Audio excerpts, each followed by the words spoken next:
السلام عليكم ورحمة الله تعالى وبركاته مشاهدينا الكرام، مرحبا بكم في هذا الفيديو الجديد.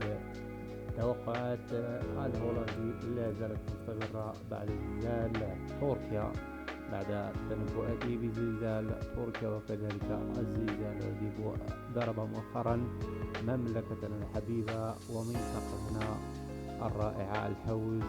يتنبأ من جديد بوقوع زلزال على مستوى كل من دولتي اندونيسيا والفلبين. مشاهدينا الكرام، إذا كنت أول مرة تشاهد قناة أسرار الطبيعة فلا تبخلوا علينا بالاشتراك في القناة وتفعيل زر الجرس ليصلك كل ما هو جديد إن شاء الله تعالى.